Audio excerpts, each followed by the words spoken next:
Hello, everybody, and welcome to DM Writer's Room, a show where we here at TTRP Guy try our best to demystify the DMing process by creating things live. At first, just D&D content. We had made a few adventures. The music's too quiet.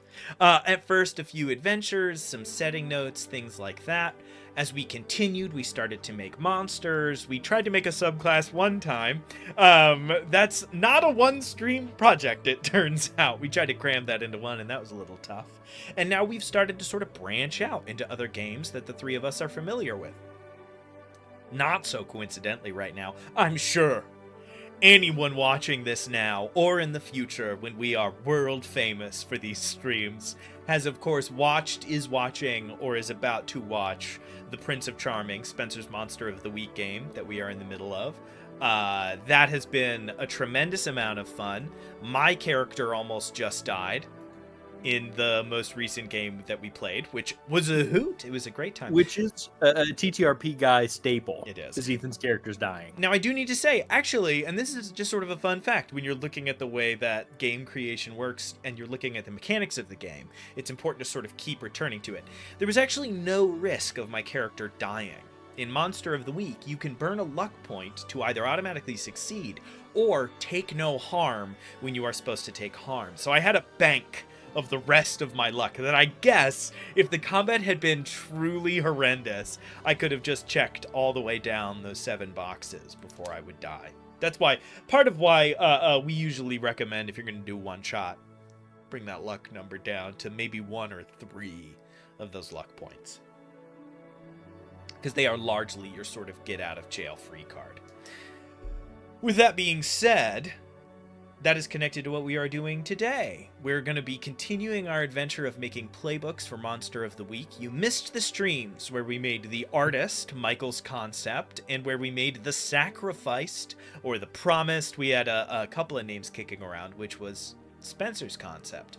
The artist uses their strange connection to otherworldly things to create like focuses of art that they can use to do certain things, tell a little bit of future, and do some like weird and magic kind of based things.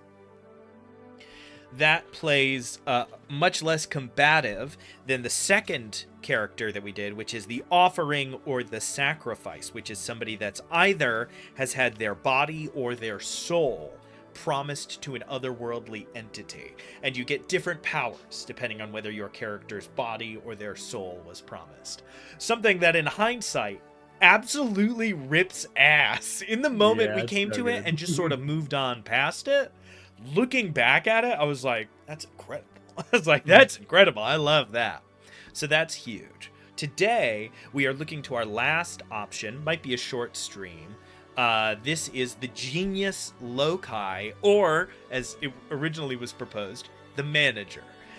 This is a character who would probably only appear for a brief stint of a larger game, unless you could find a way to sort of be clever and have their power continue after they leave that location to go to the next hunt somewhere else. Monster of the Week is a game where you play characters sort of archetypal to Buffy the Vampire Slayer, the Winchesters. You are these sort of monster hunting dynamic duo, trio, quarto, however many of you there are. Sometimes crisscrossing the country, sometimes staying in Sunnyvale. So you know, there is precedent for this. I imagine also you could do a sort of Scooby-Doo game in Monster of the Week where it inevitably turns out that everything is just dudes in a costume. Spencer's like, that's actually what Prince of Charming is. What? He ran on all fours, frosting in the mouth. Spoilers! I gotta stop. So, Genius Loci is a term that Spencer pulled out of truly thin air, but that is real. I'm sure that we'll sort of get that back up on the sort of dictionary of it all. So this is a character who is empowered by their circumstance, by the situation, by a building that they are in charge of. They have abilities that are based around that. First things first, the most important choice we have to make. How innately magical is the Manager?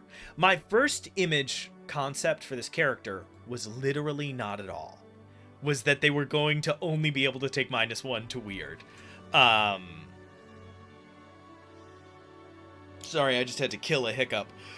Woo! But we can sort of fit them into one of the three categories, right? The first category are people who have no choice but to be involved in the magical aspects of Monster of the Week. The second category are people who have no choice but to be involved in the mystery aspect of Monster of the Week. And the third category are people who are a much more practical, who sort of have other things going on and have been kind of dragged along and sort of pushed into it, right? So you have the people who are chasing the unnatural, you have people that are members of the unnatural, and then you have this sort of wibbly-wobbly middle column. Three very strong examples. You have the Chosen. This is somebody who is innately tied to the magical world. They have a destiny. They need to pursue that destiny, etc. To the right-hand side, you have the Expert, somebody who doggedly pursues the supernatural and knows a lot about it. And in the middle, you have the Flake, a conspiracy theorist who just so happened to land in real things. Where do we see a pretty huge difference was brought into our minds when Spencer said genius loci, right? That quickly pulls you to magic. That's not what I initially visualized. I'm perfectly happy to stick with that.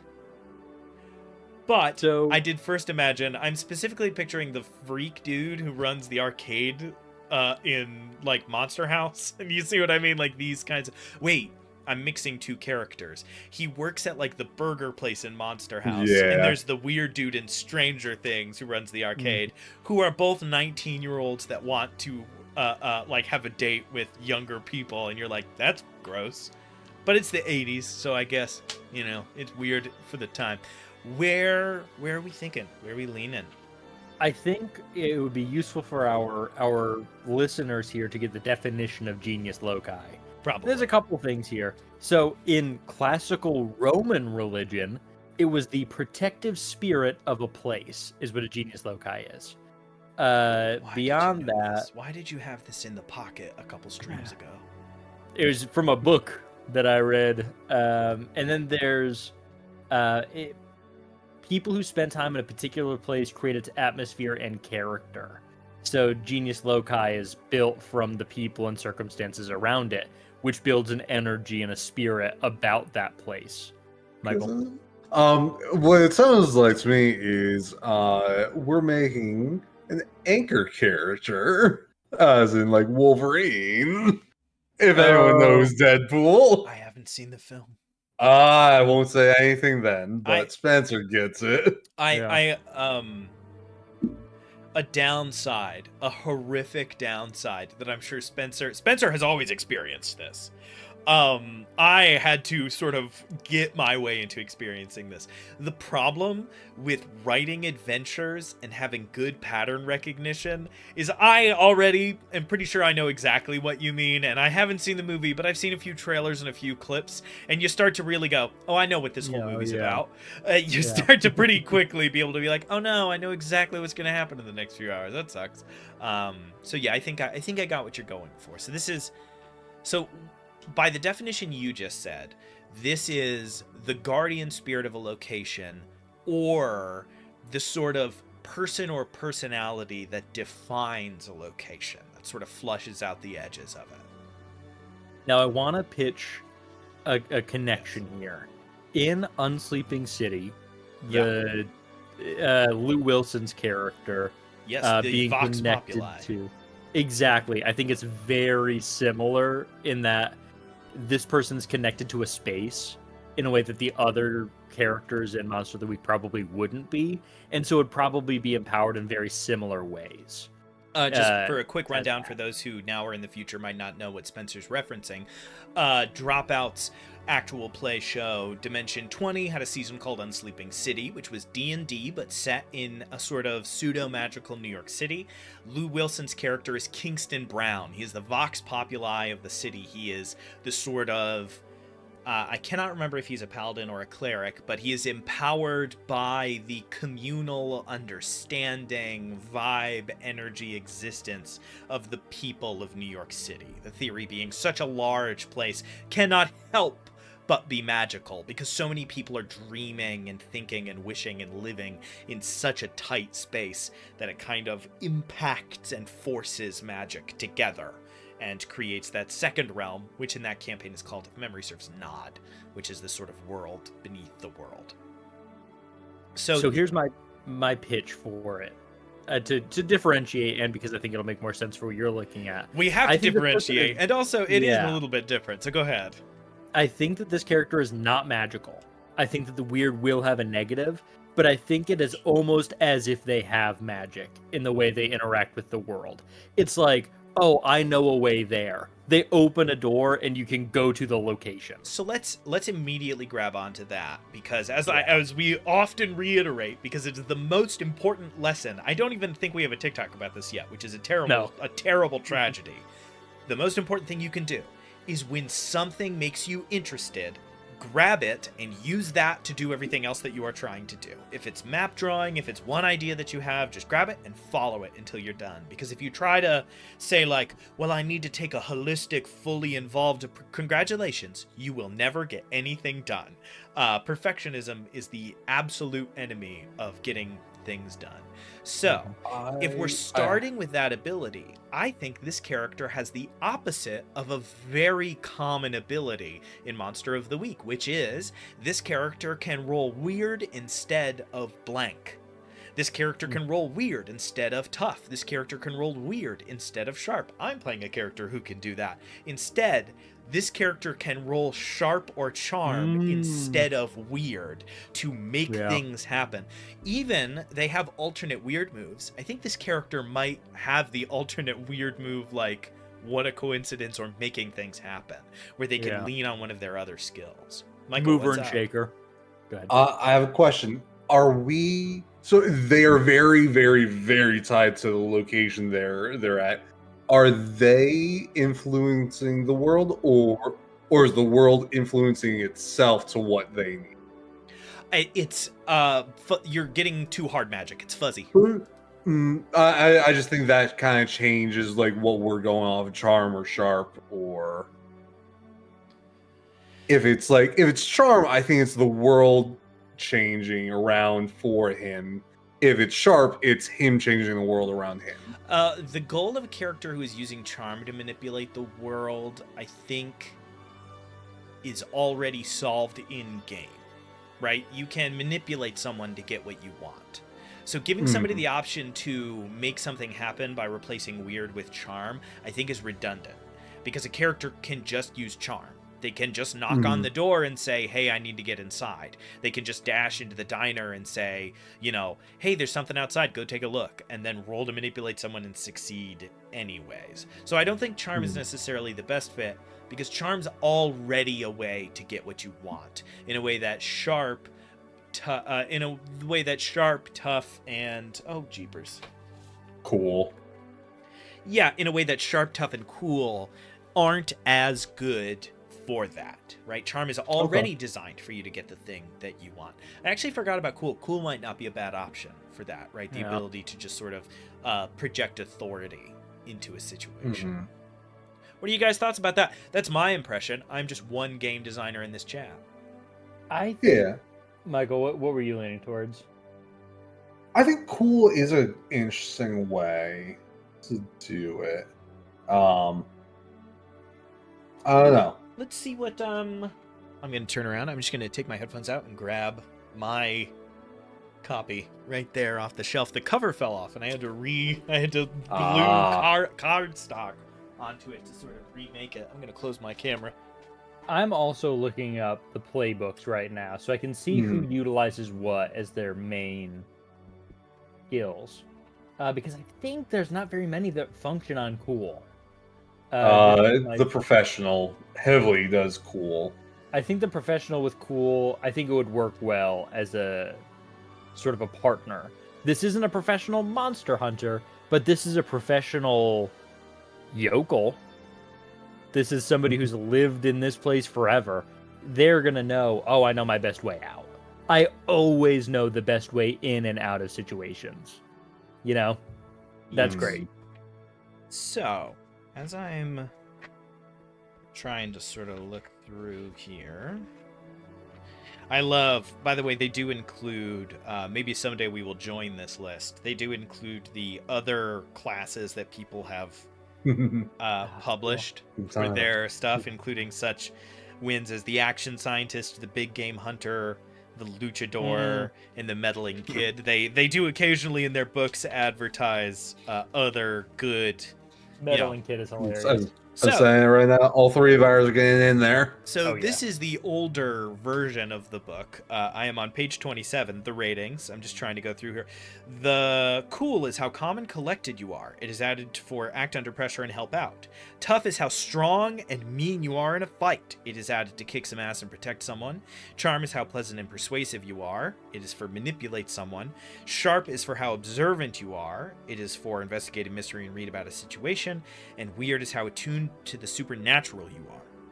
So going off of that, I could see sharp, I could see cool, I could honestly see charm, but again, I think there's something redundant about saying you can roll charm to get what you want, because that's already what charm is for, right? Charm is actually unique among the skills. Charm is the only thing that can only really do one thing. Charm lets you manipulate someone.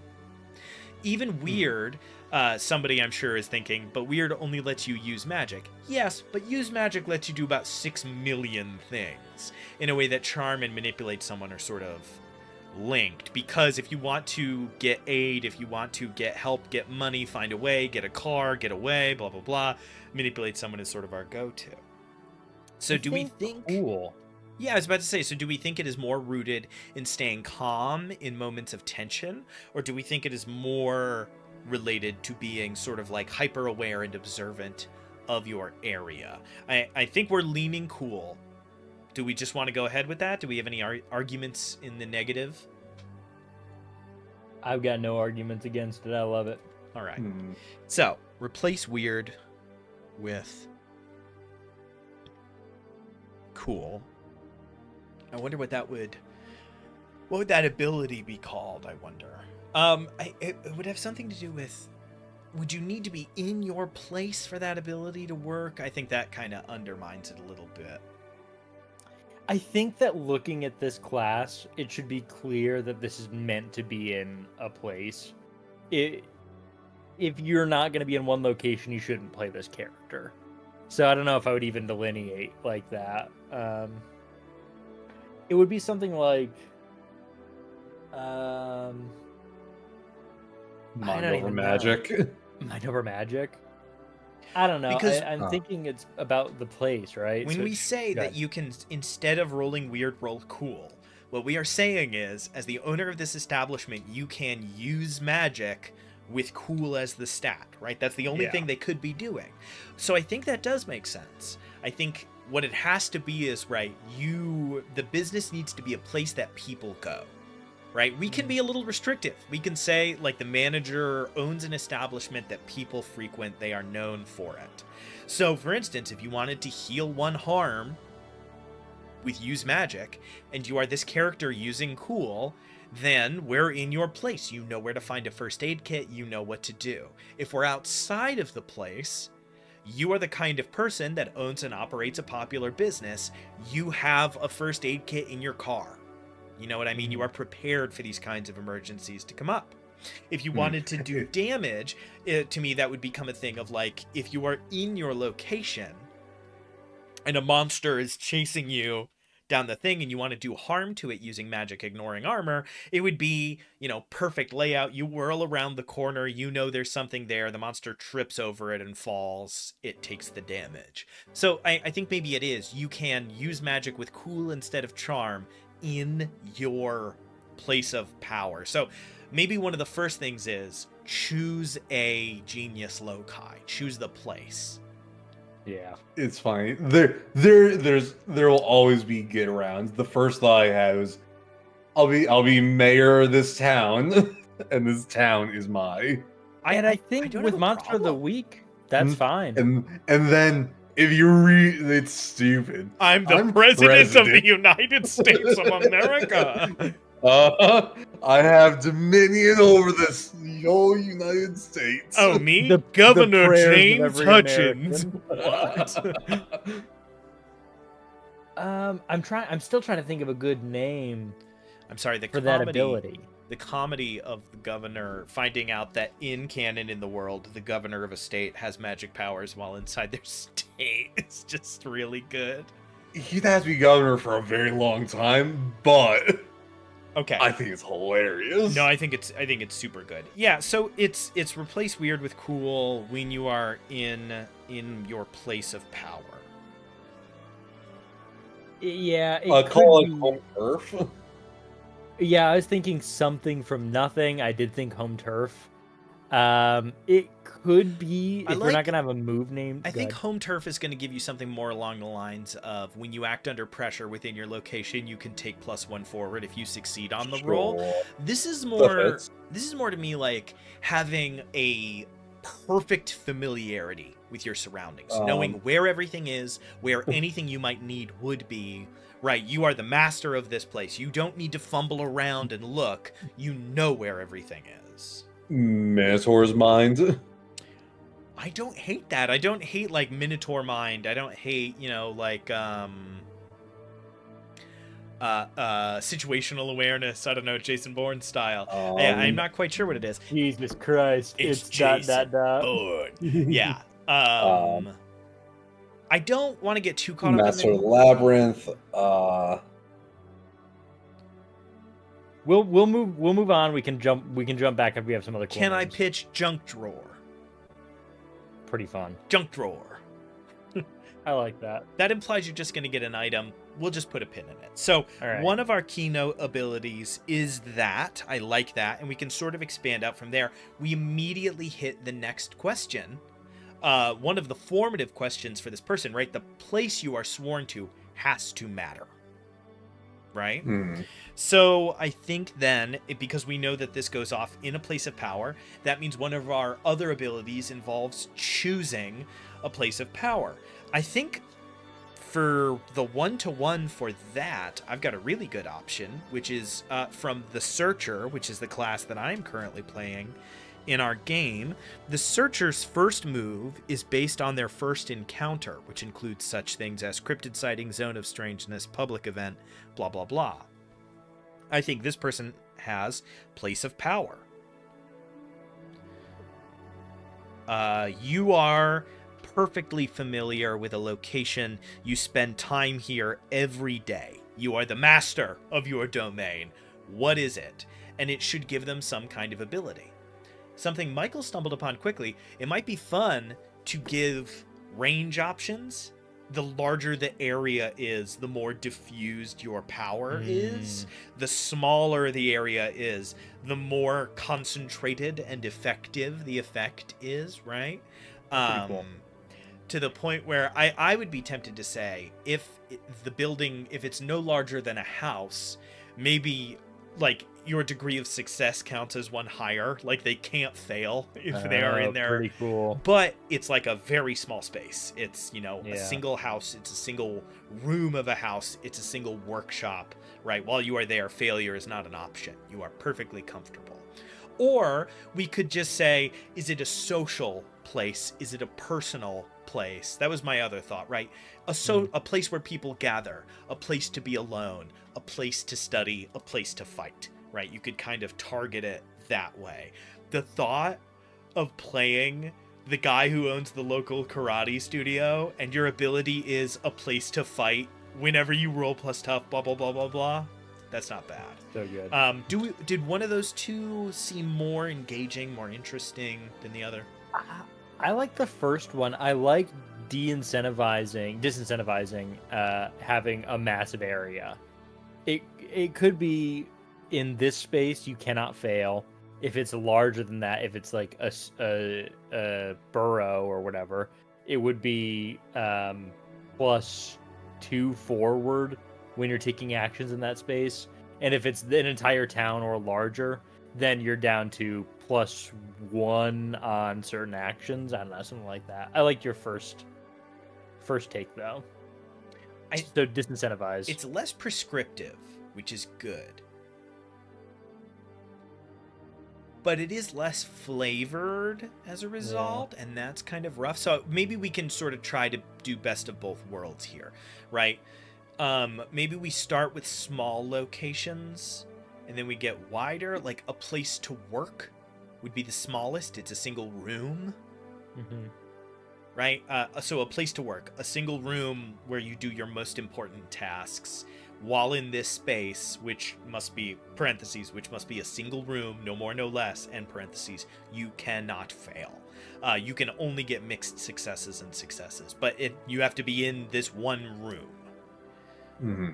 That's then... the balance I'm trying to strike, right? How do we establish the size, but also give it enough texture that it's not just boring? That we're not just saying big, medium, small, like a 5x5, 20 by 20, you know? Yeah, I'm thinking like one room is the best. Size of a house would be the second, and then third is like a mega mall. Third and bigger mega mall. Yeah. I think that it would be cool for our improvements to have it be increase the size of your genius loci. You go from the size of a small room now to a full building, now to a city block.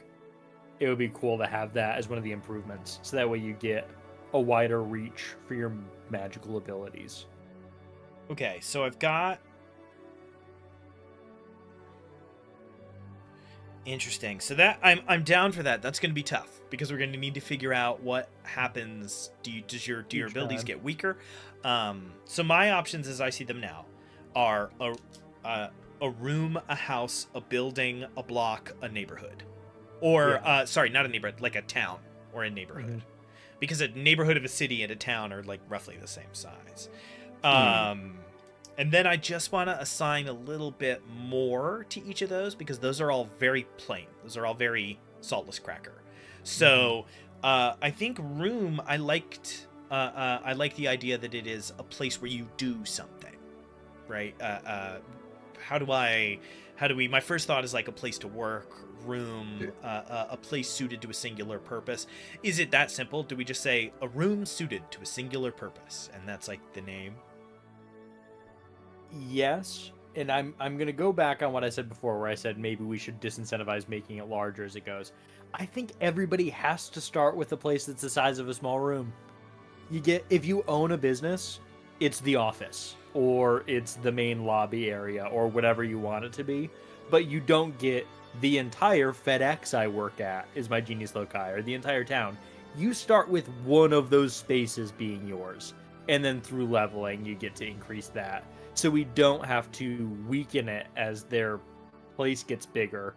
They get to keep those same benefits and extend their range of influence. I like that. It makes me think 5 is too many then. Yeah, maybe 3. If it's a level up feature, well, no, what I love about this is we can just cross off the 2 options that are objectively too large, which is an entire town in a city block. Yeah. What I think actually That'd be a room, a floor, a building.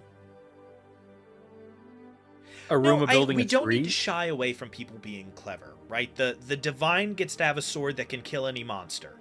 We don't need to run from that so hard. I think it's a room, a building, a block. Okay. Right? And I don't think we need to... Or block could even be a neighborhood. Room, building, neighborhood. Like it's the one room in the building, it's the building in the neighborhood, or it's the neighborhood. As your influence continues to extend to a wider area, right? I think that's solid. It is building your familiarity with a location. And if you start with a low-level character, it would make sense that it's a single room. Sometimes when people play Monster of the Week, they start with, take 2 improvements at the beginning of the game. And you might just immediately say, I'm, like, really active in the community. Everybody knows me. I know everybody. I watch people's dogs. And what Stefan is has this feat already. So I think that's solid.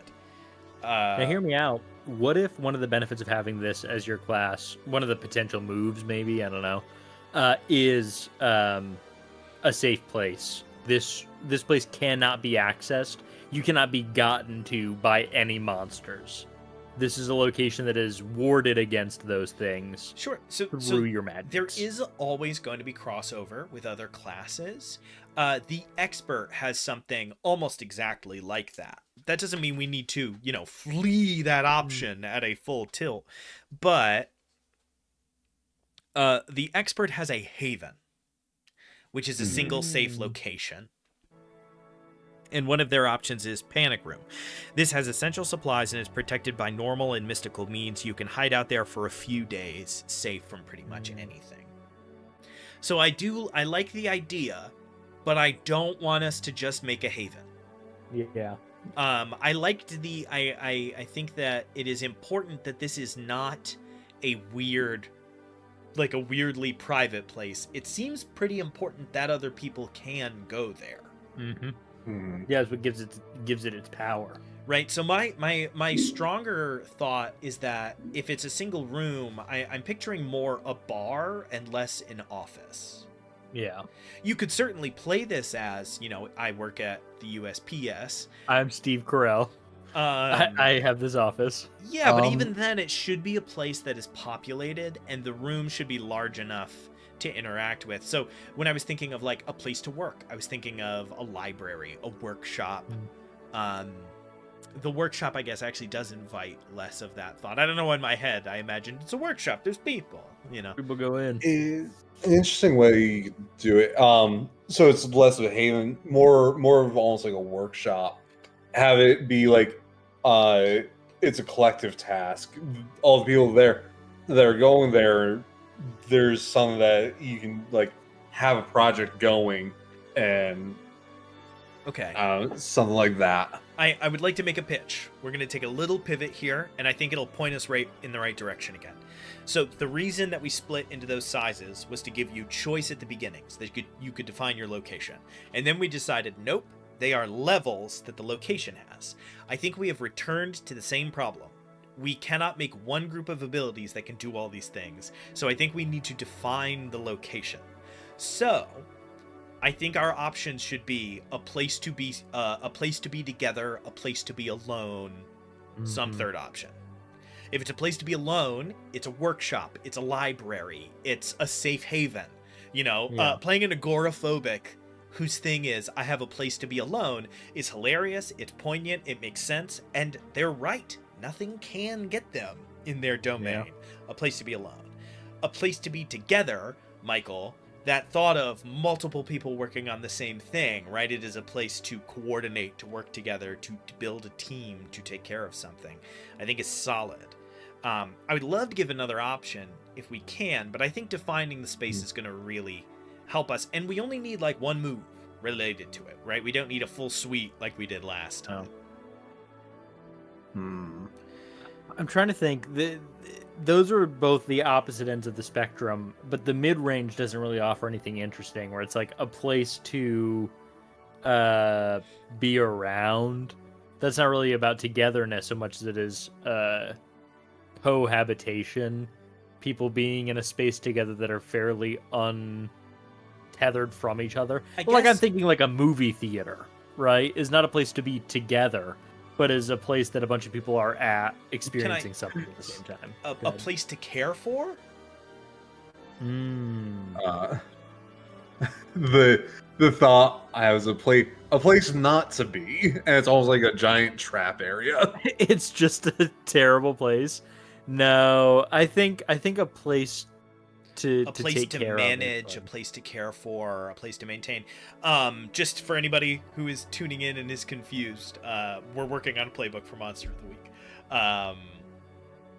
Yeah. I just realized how confusing this would be to jump into. Just jump in. Yeah. A place to be alone, a place to be together. I mean, a business, a place to sell, a place to buy, a place to care for are the options that come out in my mind, right? Because when I think of a movie theater, I don't think it's necessarily a place to be together if you were the owner of it. Yeah. And it's certainly not a place to be alone, but I do think it is a place that you need to vacuum and clean, and you need to play the movies, and you need to fill the reels, and you need to fill the popcorn machine, right? It is sort of an act of care and attention. That I think a place to manage is probably the best answer there. So I think if it is a place to be alone, right? Our options are either painter's studio. It is either that it is very safe, or it is you cannot fail on a task, done in this place. If it is done there, failure is not an option. Or, is very unlikely. Any failure counts as a mixed success would be my temptation, because that's a more conservative ability than just saying, like, it is an automatic success. It is just any failure is a mixed success, because you have the time to slow down. Do we think that's too strong? Do we have a better idea? I think that your old idea of increasing it by one level of success is cool, because then you get the 12 plus potential, where it's like you do this thing and you get one additional benefit if you roll a success. The other thing I like about that is you would still need to buy the improved move. Right? So at level 1, it wouldn't really matter. You could just turn mixed successes into successes and failures into mixed successes. But once you're a high enough level that you've taken, like, improved move, you get to unlock that last box, all of a sudden you're starting to kind of point your character in a direction. Okay, I think that's good. So if it is a place to be alone, you can improve the success. Improve a result, I should say. And then I would say a place to manage. The music went away. It did. Well. Hey, there we go. I think a place to manage is where I would put in the move where anything you want, you can grab. Oh, nice. I know where Great. this is. I'll grab this. I know where to grab this. I know the secret passageway, blah, blah, blah, blah, blah, whatever. So the manager gets junk drawer. Yeah. Which is, if you need something, it's there. If you need something, you know it's there, you know where to get it, you know how to get it, you can go get it. Parentheses, within reason, but that's the keeper's prerogative. There's an AK-47 under the office desk. Yeah, exactly. If I was the keeper for that, and they were like, oh yeah, the old owner of this place was in World War II and kept a bunch of weapons, I'd be like, yeah. There's an M1 Garand hanging above the office upstairs. And then what about a place to be together? This is where Michael's idea, we need to flesh it out a little bit more, but it's where you can get help by the parishioners, the people who, what's the patrons? That's the word I was looking for. Where the patrons of this location can help you in some way. That's similar to, like, I know a guy move, where you say, or like the network for the network for the searcher. That's what I'm looking for. A very similar thing. Yeah. Maybe when you fail on a roll to manipulate someone, you know someone else, right? One of your people can. Nah, that's too specific. Our other two abilities are too good. That is tough. I think it would have to be pretty specific to what you did, like what space you're thinking about here. Like, this could be a church, right? This is a place of worship that everybody goes to together. I could totally see that being this person's selection. So it'd be like, what could you ask the people in your place to help you with? It's pretty dependent on their choice there. There are abilities like this in Monster of the Week. It's not always my favorite, but they are there, which is, something along the lines of, within reason, the people here will help you in any way they can. Right? Oh, you're they shielded. Won't die for you, but you can get help and be of assistance. I like it. That's one option. Another option is you can roll to manipulate someone with cool if you are in your place of power, right? You are projecting authority rather than the alternative. I'm not as sure about that. I can see that. And that would be interesting for players that know about that ability, obviously, and want to utilize it, because they'd say, oh, there's this person that we want to work with but has a negative feeling towards us. We invite them to this location because I know I'll be able to convince them of something here. It's not metagaming, it's utilizing the ability to its fullest in an interesting way, right? You would pull people there knowing that if you want to get the upper hand in negotiations. Yeah. I have a weird way to do it that I think might be interesting, but feel free to reject it, which is when you roll to manipulate someone at a place to be together, you roll with the highest charm stat in your group. Like, that person doesn't need to physically be there you can just roll their charm instead of your own, or you can replace it with cool, or you can do it with advantage, right? Any version of that. I'm just trying to, in my head, it's fun to be able to say, like, what's the high, like, who has what charm? Like, does anybody have a +2 or a +3 to charm? Could be kind of funny, because in Monster of the Week, you are supposed to be pretty constantly splitting the party.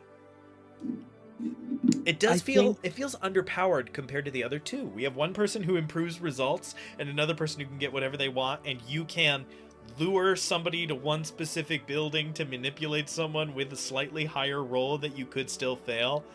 I think it might just be you can get help here. If you can get back there, you can get the help you need. But what does that look like? Could we could extrapolate it a little bit, and it could be, you know, people all over town that will shield you and give you help because you attend this same location, this place to be together. So you're like, what street are we on? Oh, we're on Bracknell Street. Do I know anybody here? You know a guy named Joe Woodard. You can go knock on his door and he will help you. Right? Because you attend a place. Allies Bound, yeah. Sure. And then I wish it was, you know what we could just say is just roll 2d6 on a 7 to 10, on a 7 to 9. You know someone, but you don't get along. On a 10+, you have a close friend who nearby. On a 12+, they would die for you. On a 12+, they would die for you. Yeah. I actually don't hate that. On a 1 to 6, That's it could cool. be on a 1 to 6. You don't know anybody. On a 7 to 9, you know someone, but the relationship isn't perfect. On a 10+, you have a close friend. On a 12+, you know. Okay. Yeah. Your brother's right there. Use your best man, you know? You're good. Okay. I like that. That's cool. So we have the base ability. We have the size of the place of power. We know that you can increase it with your improvements. I think that's all really good. Replacing weird with cool is the junk drawer ability, so that's taken care of. I think they have, like, so thinking about their moves now, I think, Spencer, you hit on one very quickly, which is just genius. Ironically, if we're calling this, depending on what we're calling this, a good name for this ability would be genius loci, would be you are safe in your place. Yeah. Called safe space. Call homebody. Yeah, well, because it being a specific location does make sense, right? Because as you increase the size of your area, you still want to be able to use this feature without just saying, I'm bulletproof on 33rd Street. So I think one of their abilities is, is safe space or safe haven. We just can't name it panic room. Yeah. Which is, somewhere. Somewhere to be safe.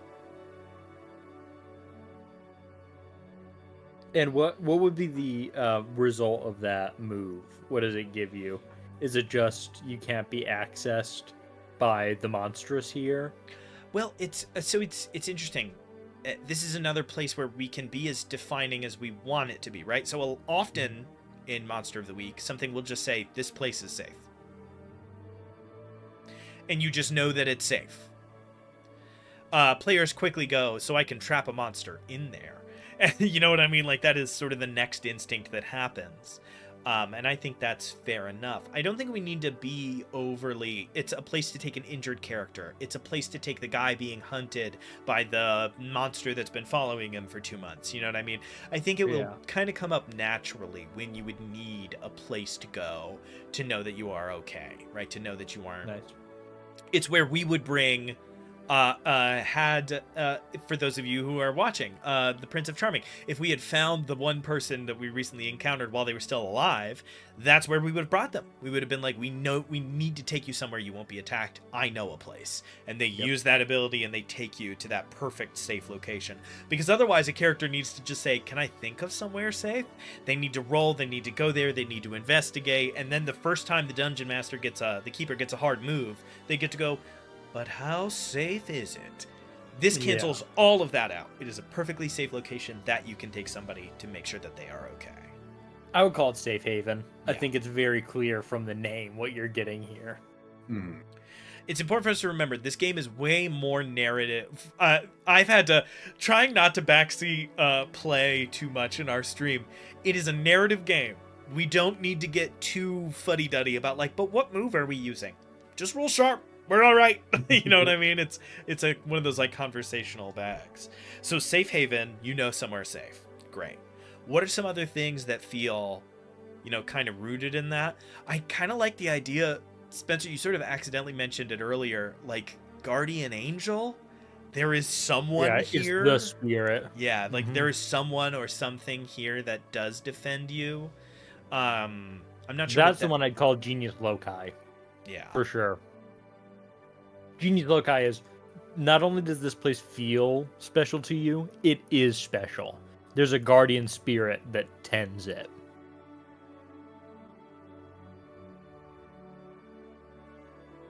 And the guardian spirit is made by, the thoughts that are put into the place. A place to be alone would be it's your own sense of comfort given form. A place for others is like their congealed spirit of togetherness, yada, yada, I think yada. I'm going to change a previous thing. I don't think I am any longer attached to having this be a negative, weird class. I think the place can be magical or not. Right? Why wouldn't you want the player to have the option to have it be the old bookstore, and be able to say? So I think Genius Loci, you can protect someone with magic in your, if you are near, if you are in. How about this? Protect If someone with they are magic in? if you are in your loci +1. That's cool. I like that.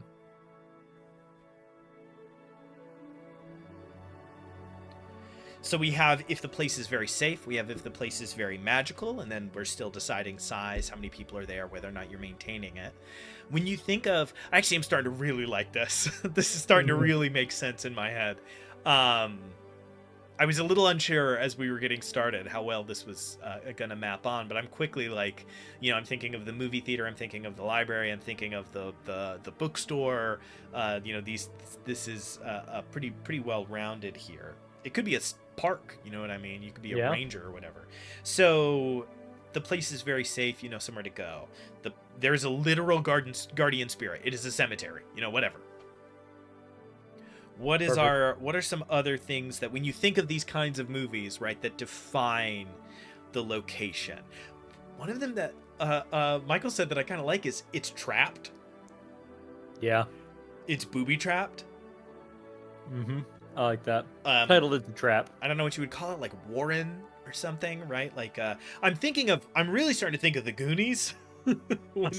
when they keep going to these like densely protected, trapped places where other people. I'm just thinking Home Alone. Home Alone's perfect. I think you're exactly right. The two movies Calling are closer. the move Home Alone is pretty funny. I'm not gonna lie. I'm just gonna write it down. Home Alone.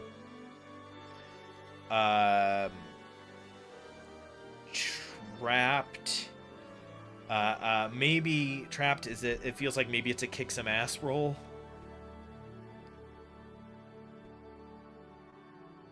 Yeah, I mean, we didn't really. We knew that cool was going to be the primary, but we didn't really decide on the typical secondary ability here.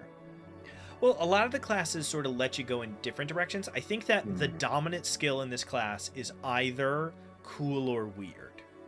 Yeah. And then you can take a +1 in sharp, because if you're the manager, you should be looking for that. I think you have to take a minus to charm, probably. Yeah. Or tough. I guess so. Tough because you're either running with a crowd. I think you either have to take a -1 to tough or a -1 to charm, because you're either running with a crowd and you need the help, or you are alone in a library and completely antisocial. Yeah, I think that makes sense. So Home Alone, I'm tempted to say when you are in your location, you can kick some ass with sharp. Because now I don't need to keep that, but that is, I think, what is evoked by Kevin McAllister's hijinks, right? He is not tough, but he is sharp, and that's how he does the things that he does, right? He can. I think that works. Um, And as a secondary stat, I think it works really well. or it could be, you can add a bonus to blah blah blah. Do we like just you get to roll sharp to kick some ass? Is it you get to roll sharp for kicking some ass or protecting someone in the space, or act under pressure? Like, what are we? I think it's plus sharp to kick some ass, and it's just like you always know where to push them. There's a stone that's off kilter here. You push them onto it, it gives way and they collapse. You know that around this bend, there's going to be a pole slightly askew, and if you punch them hard enough, they'll spin into it and knock themselves out. It's just always knowing that right move to make wherever you are in this town. So I you're think a townie. it might be worth giving them either a -1 or a +0 to tough, as there are only 2 options, and so that this ability becomes more useful. Yeah, you go, oh, I'm going to need to kick some ass. We've got a flake and a mundane. I have to do something. Yeah. All right, 8:31, we're doing good. I think we're going to wrap up around 9, give or take. I looked really intensely at the camera on that. I didn't mean to. Wrap up. At 9, yeah, exactly. Okay, so we've got Safe Haven, Genius Loci, and Home Alone. Safe Haven, somewhere safe related to this place. Genius Loci, there is a guardian spirit. You can protect someone with weird while you are anywhere, +1 when you're there. Yeah. Home Alone, you can kick some ass with sharp, either only in the location or with a +1 in the location. I think we should just sort of keep that as a floating option. We don't need to re-say that every time. What are some other things that we feel like kind of define these master of a space thoughts in movies and TV shows and whatnot? Weirdly, I'm thinking of the way that like the people on the Nostromo, as they're being hunted by the alien, they always know where to go. Like, they know the I was going to say, I think it would be, I always know the best way in and the best way out. It just says you always know the, in bold, best way in, and bold, best way out when you are in your location.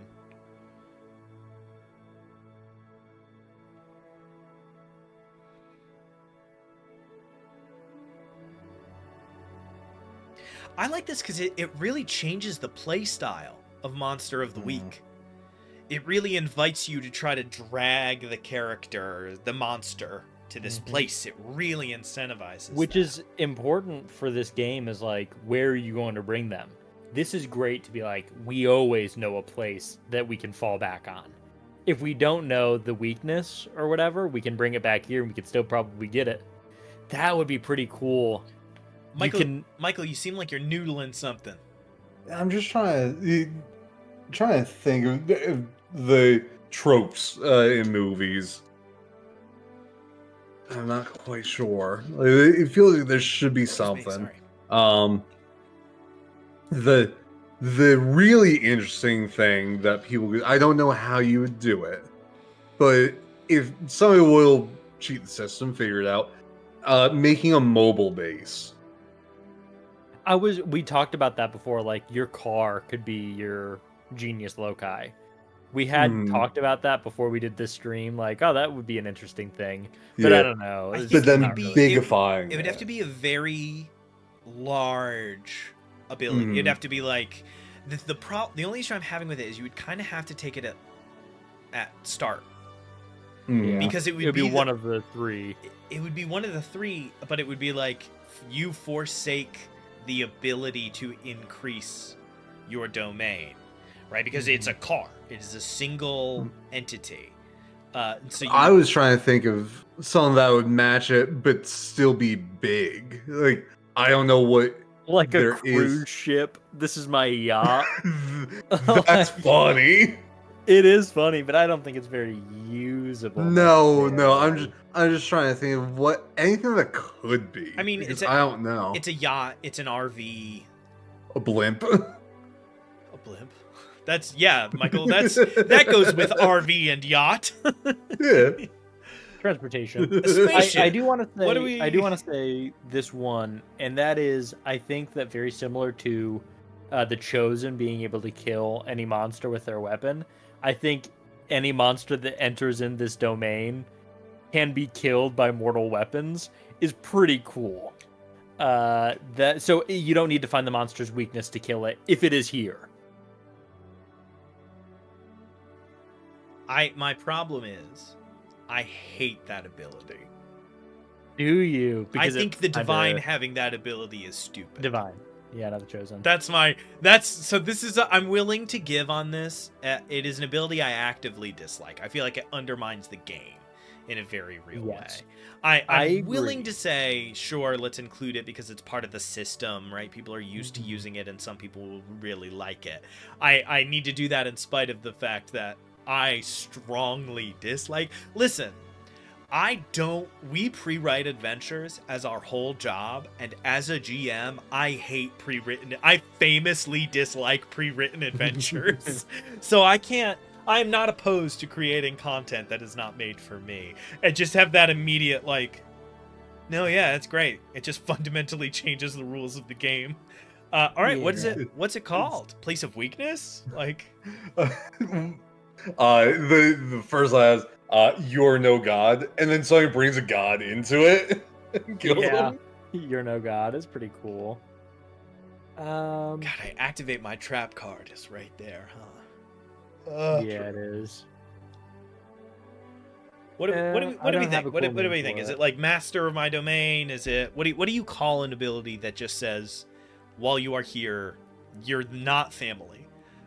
I don't. Evil Olive Garden. Intruder alert! Intruder alert! I think calling it intruder is pretty cool. Interloper. Interloper's good. Yeah. That thing enters into space, you guys can kill it with a gun. Congratulations. Now here's what I will say. The thing that I do like about that is the flavor of it.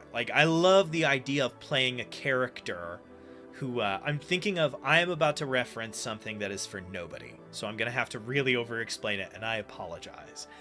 At the end of one of the seasons of the drama horror podcast Old Gods of Appalachia, a character, a bad guy, messes up because he steps onto the land, onto a piece of property, and there is an iron railroad spike nailed into each of the four corners of the property, and so he is rendered vulnerable upon arrival. And I love everything about that except having to be the keeper when it happens. So, yeah. Right, I think its monsters are weak and bold, and it's either interloper or it's warded or whatever. I love the idea of playing a character whose domain is the forest. They've upgraded it twice, and so it's the whole area, but they have the safe haven feature and the warded feature because there are iron spikes and traps. You know who would love paper that? Seals and this and that. Stefan. Yeah. You get to play a druid in Monster of the Week. So I think that's so that's 5 sort of feature abilities we have here. We're at 0. We're kind of at 0 outside abilities, though. We're still pretty place locked. Is there anything that we feel like has nothing to do or is only tangential, right? What are some of the abilities that they leave the location with? I could see we imply that some of these can be used, but I'm curious, what are some concrete things you can do other places? I think kick some ass using sharp could be utilized anywhere. Okay. I think that's something that it's just like you've lived here your entire life. You know the tiny nooks and crannies in the world that you can utilize. It doesn't need to be in your house. Yeah, and that would go for the Guardian Angel as well. The Safe Haven, not so much, but it's also a more powerful ability, right? We don't say you have a bonus to protect someone in your thing. It's you're safe. Yep. No ifs, ands, or buts, right? And the Keeper just has the hard move of the person wants to go get a cheeseburger. And then a place to be together does have a move usability that is outside of your domain. Yeah, the Allies Abound everywhere you go. Yeah, Allies Abound. So we've got a couple, but we do need more. So right now we have 3 that can be taken outside of the space, and we have 2 that cannot. I don't think we should have much more than 2 that can't, right? And I think that the 2 we have are pretty solid. It's defensive and aggressive. Yeah. Maybe we need to add a utility option, but a place to be alone already has that. A place to all 3 of them kind of already have it. Do we have you always know your best way in and best way out as location locked? I think it kind of has to be, doesn't it? Potentially. Yeah. I don't know. Maybe it could be mobile. I don't think it necessarily has. We could to name it Records Room, and then it can be anywhere. Yeah. Or it could be The Files. Mm-hmm. Blueprints. Yeah. Is that anything? Annals. Get out of here. Get out. Make them say it. Hang up the call. So you shook your head and made a big grimace and hem and hawed about saying yes. So let's get those real opinions out. Best way in, best way out. Knowing it anywhere makes no sense, so we need to make it make sense. If it's one location, fine. If it's multiple locations, I need to know why. So Records Room makes me think like, you have the blueprints. You know what I mean? This place is a library, or it has a library. You are keenly aware of things outside of the location. Do we have another idea that we like better than that? Is there some version? Or what about that are we kind of about? Because that's as good that is as valid a reaction as any, is bleh. The only reason I dislike it is it pigeonholes away from a thing like a bar or a workshop, where you're like, we wouldn't really have blueprints or records in those places, so it wouldn't make as much sense. If we could find a different flavor for it, I think it works very well. I just don't know what could be all-encompassing. I just don't understand how it leaves the spot. That's the only thing I need to solve for. That's the only thing that I'm just not quite seeing. I mean, I guess it could just be like inside knowledge, right? If you have a bar, it's because you know patrons. Patrons describe the place. You're like, Sketchy Greg told me we could go through that door. If we want to loosen it that much, we could just say, either by word of mouth or because you have it on paper, you always know the best way in and best way out. And then you would say at the end, describe how you got your information. Great. All right, I'm down. We found it. That. Name this. Inside Intel. Is it well informed? Is it, if we wanted to be really, unfortunately, my brain keeps saying, oh, it's like having gone through shooter drills as a kid.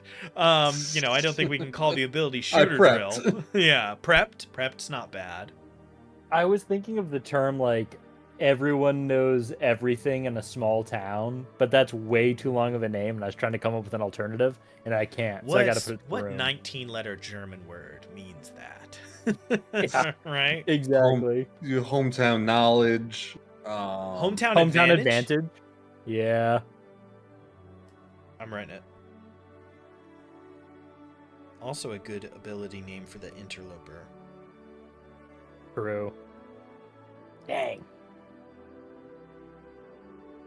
Okay, so we have 2 solid columns of abilities. We need like one more little pocket of things, and then I think we're pretty much good to go. Some of the questions that we normally have to kind of solve for each individual one of come pretty naturally to this. One of the other players frequents your location. Why? Who are they? One of the other players used to come here. They don't come here anymore. Why? Explain. How did you find this place? Explain. A lot of that is just kind of doesn't really need our help too much. You took this space from that player. How'd you do it? Oh, that's interesting. I think those all sound great. I do want to say I had this idea a while ago and I totally forgot to say it. Luck. When you burn a point of luck, I think the keeper gets to do something to your location. Something bad happens there. Up to the keeper. Nice.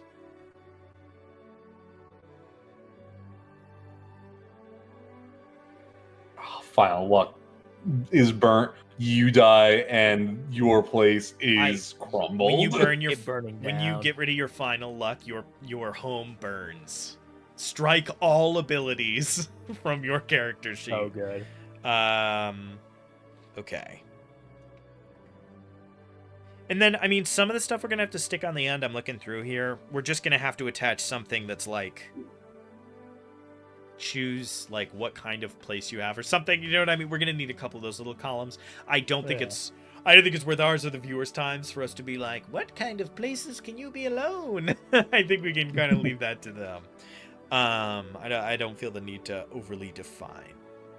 Looking at everything else, we really do only need to do like one more little location. As far as gear goes, I think gear is going to lend itself to either choose something mundane or choose something exotic, right? You either have a flashlight or a Zweihander, like, you know what I mean? I think it's choose.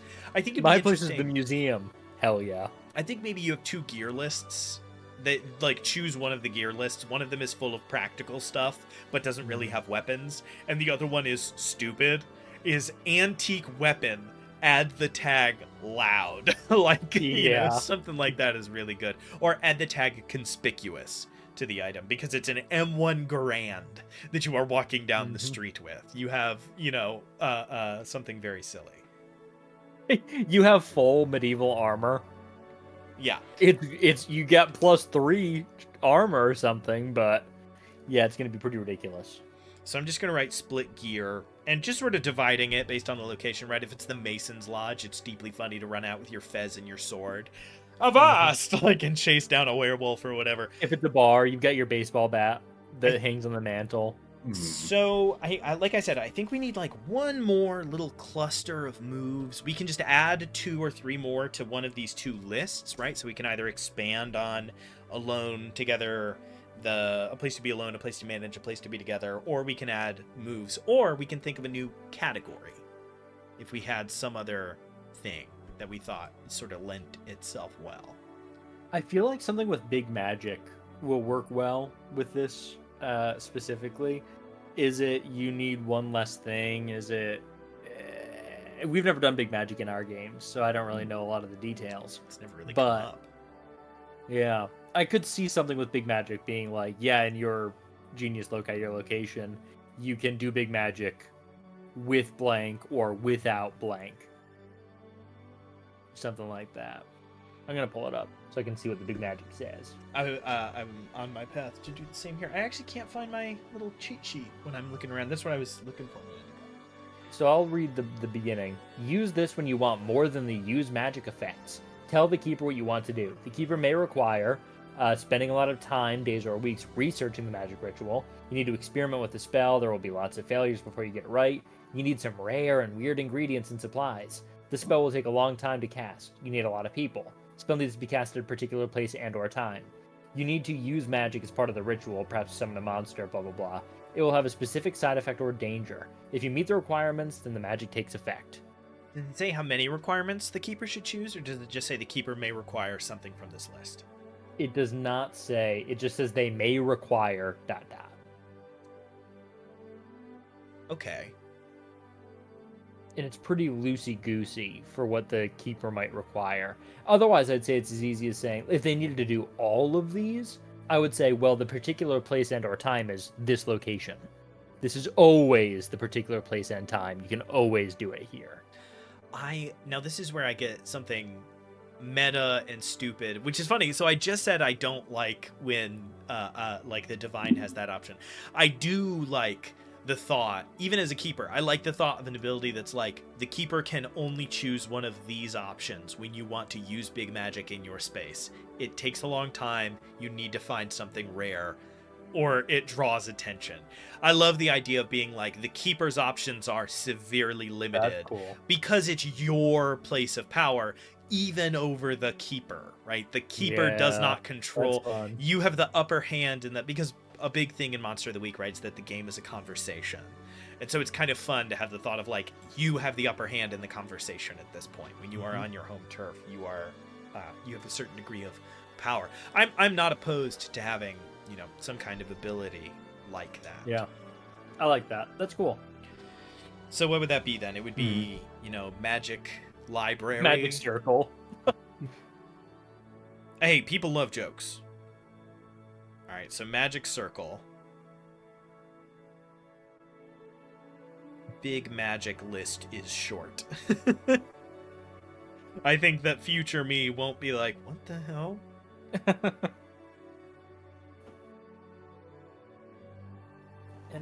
And we got to do at least one more, right? Yeah, give me one more that you can take out of the space. Because right now we have 3...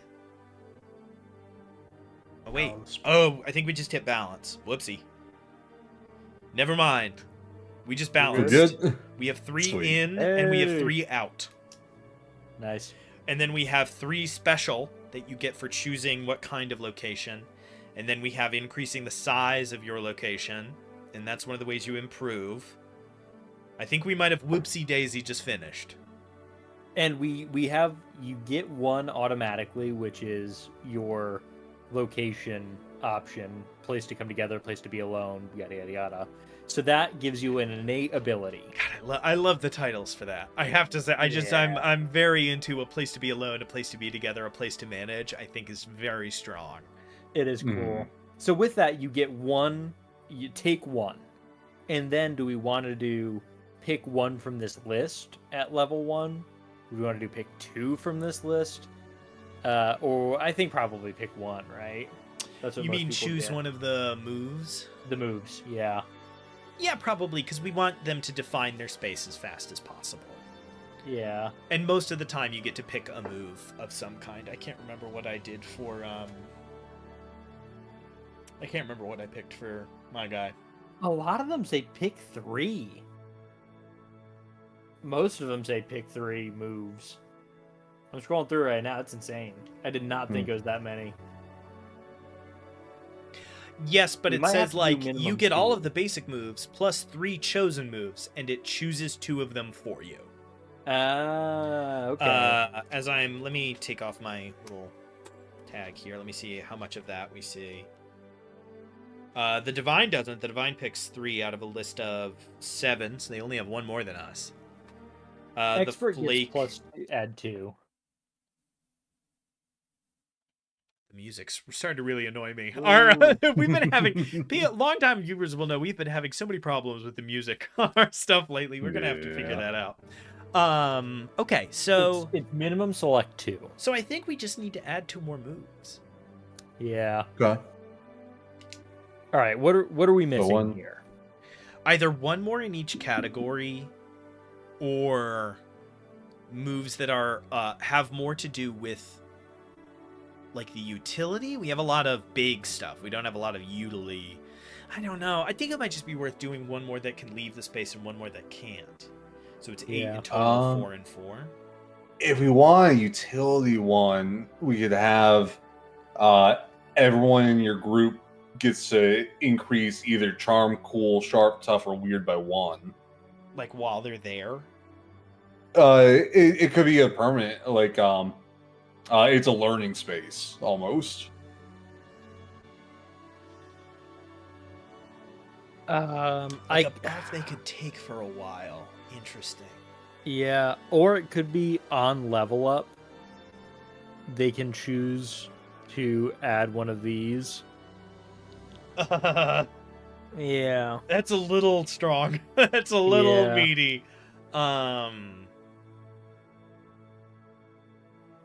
It could be a forward bonus, so you get +1 cool forward on this mystery or on whatever that they can allocate onto one thing. Hear me out. Michael, I think we've got a way here maybe. It's an ability called either like montage or armory. Once per mystery, you can prep, you can get ready in your location. Everybody chooses 1 stat. They have +1 forward on that stat, right? So like you have this moment where like the professional like is clipping on guns and stuff. They get +1 to tough or sharp or whatever. The spooky is like floating in the magic circle. They get to take +1 on weird. So it's like once per mystery, you all can prep. You have like a little montage, and you can get ready in your location.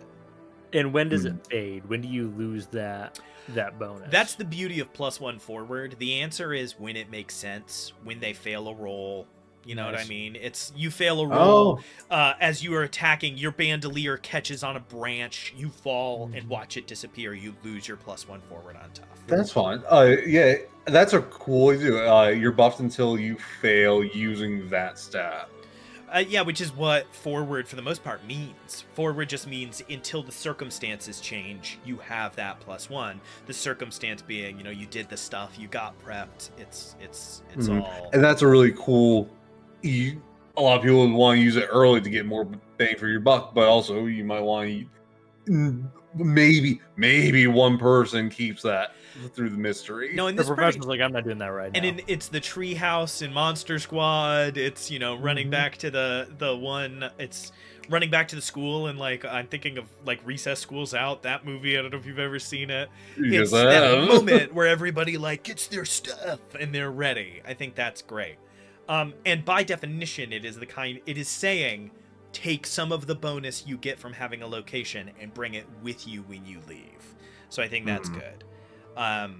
So we need one more that is more location based. If we want to end on our previously administered schedule, we have 4 minutes. I think we can pull this off. Do we have one more thing? Michael, good with the +1 really led us down a good rabbit hole. Yeah, I liked that's that. Cool. It's hard to think of ways to buff stats and have it make sense. It was a fun challenge in the moment to sort of gymnastic around that. Do we have any other tropes that we're missing? Any other things that we're missing? Something in my head is going to like having it be a junkyard, or is there something special about if it is a natural place with like trees and stuff? Other than that just means it's a place to be alone.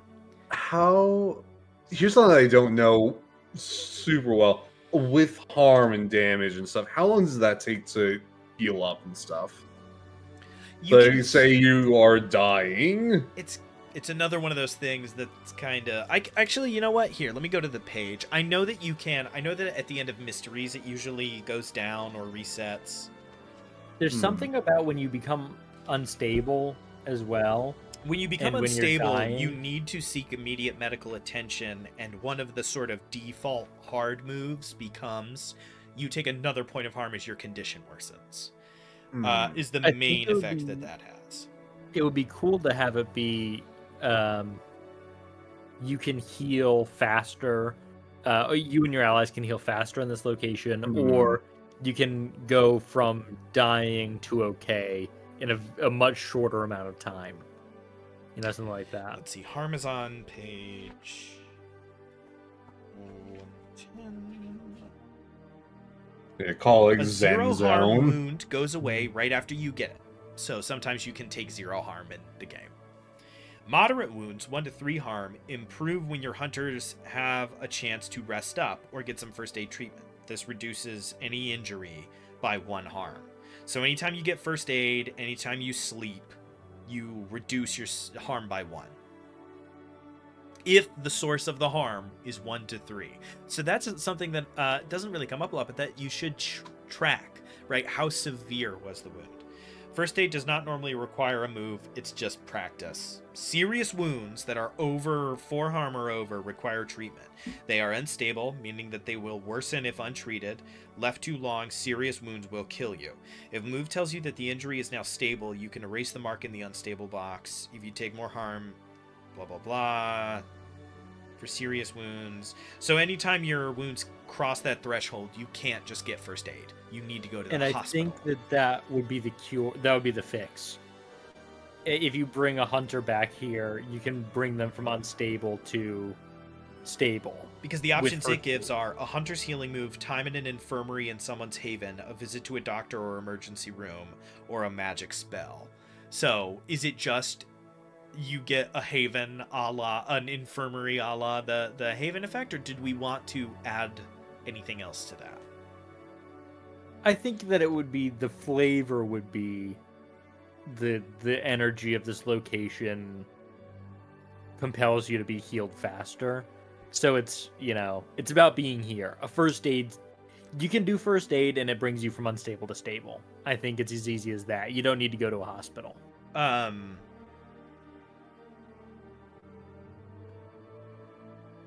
Okay, I'm gonna make 2 because I want it to be a little bit more impactful. And the Haven gets to choose a bunch of stuff. Yeah. So I think if you take the time to say, I'm going to take this specific move for my place, I think it counts as an infirmary/hospital for the purpose of a serious wound. And I think for the purpose of lesser wounds, you heal 2 instead of 1. Very nice. So if you rest Cool. there, you don't heal 1, you heal 2. Yeah. Because it is Great a utility comfortable, pick. safe place. You know the people, you know what you need, etc., etc. All right? That's 8 moves. Hey. We have an idea of what the history looks like. We know what the class looks like. I think that's that playbook in the bag. What do you guys think? I think that's great. I like it. All 3 of them I would play a character. I love these. I can't wait to get these out there. We were talking about maybe putting them for free on like TikTok or something. Personally, I think we should charge $50 and put them in a little booklet. No, I'm kidding. I think that's solid. Any other last minute additions? Any other things that we feel like we need to tag on? We did my luck thing, so I'm happy. I like that, and I love when you burn your last luck, you burn this place. Literally, your home burns to the ground. You know what I mean? I think that's pretty ingenious. For the one that there's like the guardian spirit, I could love see that. like the party running back to it and seeing either the guardian spirit fading away or just crying at the zone. How could you let this happen? Too good. Too good. So good. All right. I think with right. that, we're going to wrap up DM Writer's Room. You can tune in to this stream anytime. That's not true. I got Anytime. Anytime. Oh, 24 yeah. hours, 365. No, I'm so sorry. You can tune into DM Writer's Room on Tuesdays, starting at 7:30. We usually run into 9:30, sometimes 10. Today we're ending a little early just because we knew this topic wasn't going to take the full time. This Thursday, you can watch The Party Makes Things Worse, The Prince of Charming, Spencer's Monster of the Week game. That starts at 7:30. After this coming Thursday, it is moving to Mondays.